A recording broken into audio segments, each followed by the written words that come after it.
ऐसा है कि ये घटना के बारे में लगभग सभी लोग जानते हैं कि 16 मई को जो घटना हुई थी, 2 सन्यासी महंतों को मारा है और नीलेश तेलगड़े नाम का जो ड्राइवर था उनको भी मारा है। उसमें कई चीज़ें ये अभी भी समझ से परे है। जैसा आपके नज़र में भी आया होगा कि हमने देखा कि इतनी भीड़ ऐसे लोगों को मारते हैं जिन आदमी को वो पहचानती ही नहीं है, जिनको पहली बार ही देखा है, जो सन्यासी के वेश में है, जो 70 साल की आयु में है, तो ऐसे व्यक्ति को तुरंत जान से पीट-पीट कर मारने जैसा प्रोवोकेशन होना ये समझ से बाहर है। तो ये कोई षड्यंत्र के बिना हो ही नहीं सकता कि भारतीय समाज या हिंदू समाज मैंने जो गाली देना भी हिंसा मानता है। ऐसा समाज इतना पीट-पीट कर मार देगा ये विश्वास ही नहीं हो सकता इस प्रकार का ये निर्मम हत्या हुई है। और जैसा सरपंच चित्रा चौधरी का भी स्टेटमेंट हमने सुना होगा, ये 3 घंटे उन्होंने लोगों को रोक के रखा था।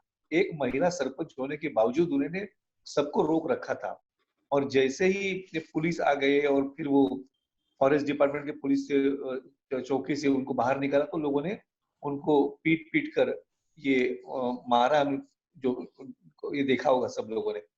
और ये उस से होना तो कुछ पुलिस भी वहाँ पर है और साथ ही वहाँ के जो जिला परिषद के जो जनरल प्रतिनिधि जो है, तो वो भी वहाँ पर किशोर चौधरी, तो वो भी वहाँ पर है। हालाँकि उन्होंने बताया कि मैंने रोकने का प्रयास किया, लेकिन उस वीडियो में वो दिखते हैं, लेकिन रोकते हुए किसी किसी को दिखते नहीं है।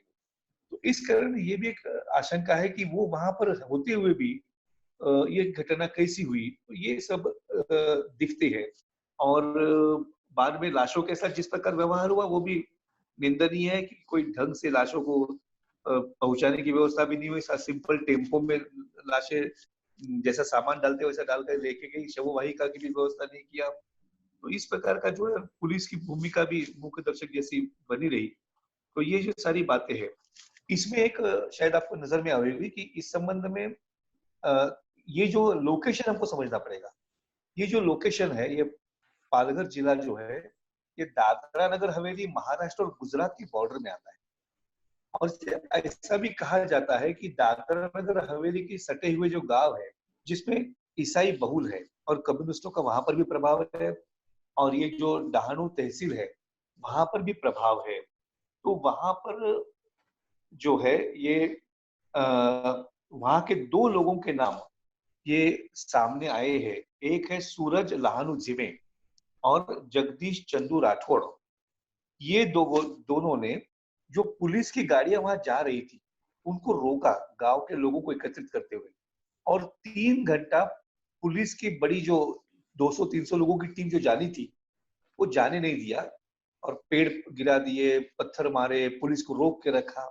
तो इतनी हिम्मत कोई ऐसा अकेला आदमी तो नहीं कर सकता है, जब उसके पीछे कोई ग्रुप नहीं होगा, कोई शक्ति नहीं होगी।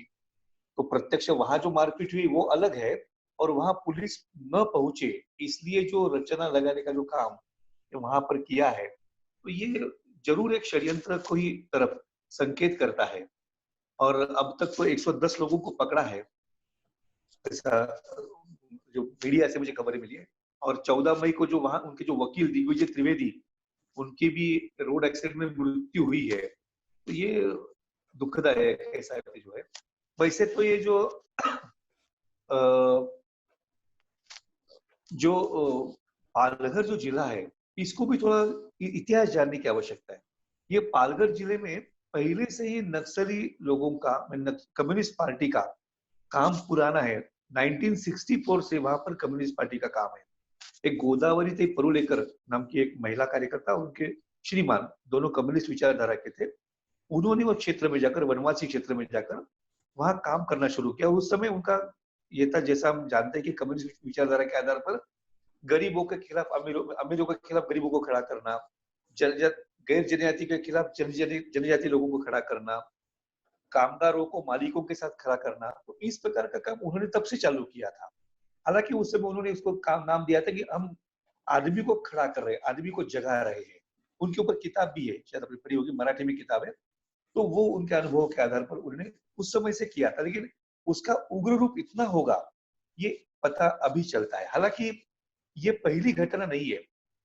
उस क्षेत्र में जो हिंदू संगठन काम करते हैं, तो वहां पर विश्व हिंदू परिषद का छात्रावास भी तलासरी में है और उस सारे क्षेत्र में भी काम है। तो ये 1990 में भी ऐसा एक बड़ा अटैक तलासरी के छात्रावास पर किया था और वहां पर एक अप्पा जोशी करके कार्यकर्ता थे, उनको इतना बुरी तरह से मारा था उनके पत्नी को कि वो मर गए समझ के वो छोड़ के चले गए और उनके केवल सिर पर, माथे पर, हेड पर 50 से अधिक टाके पड़े हैं।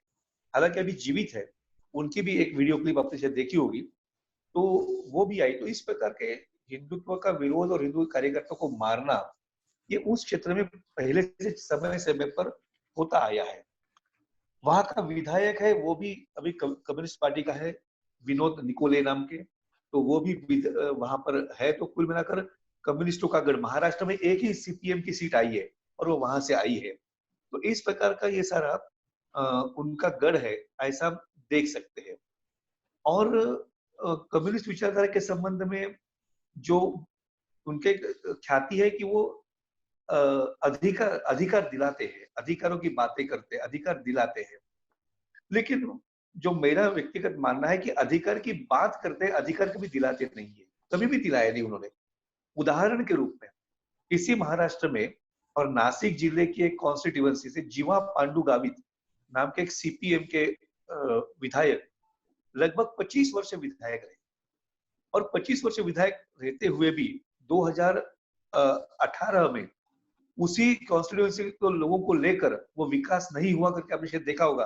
पैदल चलते हुए वनवासी गए मुंबई तक और वहां के मुख्यमंत्री मिलने के लिए उनको गए, बातचीत हुई, बात अलग है। तो 25 साल वहां विधायक वो स्वयं जनजाति समाज के हैं, अधिकारों की बात करने के लिए, लेकिन वो विकास अभी तक हुआ ही नहीं। तो ये कर क्या रहे हैं, ये सबके सामने प्रश्न आ सकता है। तो ये अधिकार की बात तो जरूर करते हैं, अधिकार कभी दिलाते नहीं है। और इस प्रकार का होने के कारण ये जो कम्युनिस्टों का अड्डा, तो कुल मिलाकर ये लोगों को भड़काना और एक के खिलाफ दूसरे को खड़ा करना, और ऐसा ही विचार को वहां के जो जनजाति समाज के लोग, ये मैं बोलूंगा कि वो उस षड्यंत्र में फंस गए, ऐसे भी हो सकते हैं। बाद में पता चला कि गांव के सभी पुरुष लोग फरार हो गए, इसलिए पुलिस पकड़ने के लिए तो मिल नहीं रहे, इसलिए मेन कल्प्रिट अभी भी पकड़े नहीं गए हैं, ऐसा भी ये ध्यान में आता है। दूसरा, कम्युनिस्टों का वहां प्रेजेंस होने का और भी एक उदाहरण बने।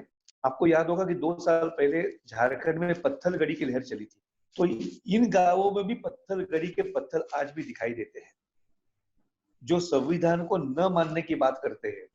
तो इस प्रकार इतना उनका क्या बोलेंगे वर्चस्व वो सारे क्षेत्र में होने के कारण वो इस घटना को अंजाम दी। इसलिए ये घटना के पीछे वो है, ऐसा कहने में कोई संकोच नहीं होना चाहिए। साथ ही वहां पर एक कष्टकरी संगठन, कष्टकरी माने जो काम करने वाले, लेबर काम करने वाले ऐसे लोग हैं, उनके लिए काम करने वाली एनजीओ कर चलती है, कष्टकरी संगठन। ये भी इन्हीं लोगों के द्वारा चलाई जाती है और उनका जो प्रमुख है ये ब्रायन लोबो नाम के व्यक्ति है, वो ईसाई व्यक्ति है। और उसी क्षेत्र में एक प्रदीप देशभक्त प्रभु इस नाम के भी व्यक्ति काम करते हैं, शायद आपने नाम सुना होगा उनका। ये TISS में और पढ़ाते थे। ये वैसा उनका नाम प्रदीप देशभक्त प्रभु सुनने के बाद किसी को विश्वास नहीं होगा कि ये हिंदू नहीं है, लेकिन ये क्रिश्चियन है। इनका मूल नाम है पीटर डी मेलो।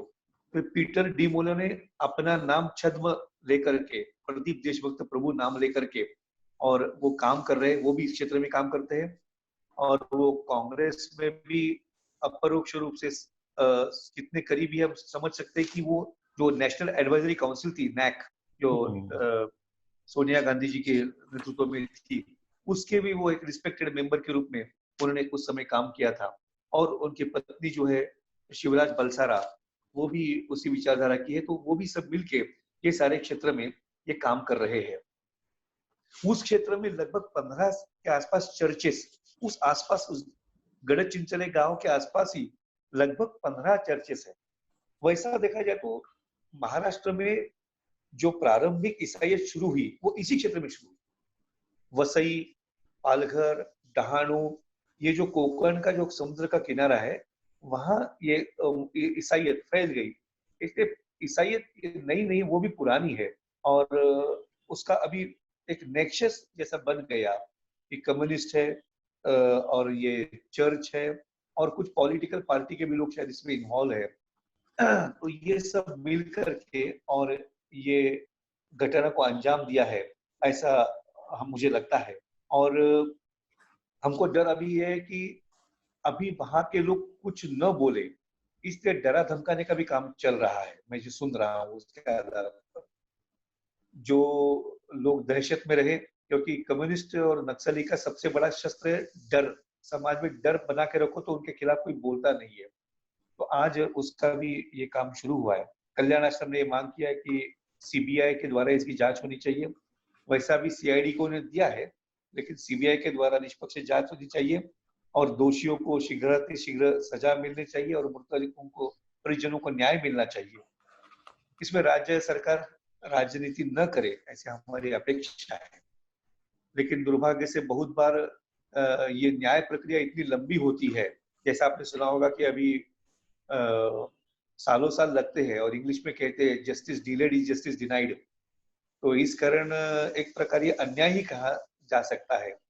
और दूसरा भी एक प्रोवर्ब इंग्लिश में कहते हैं,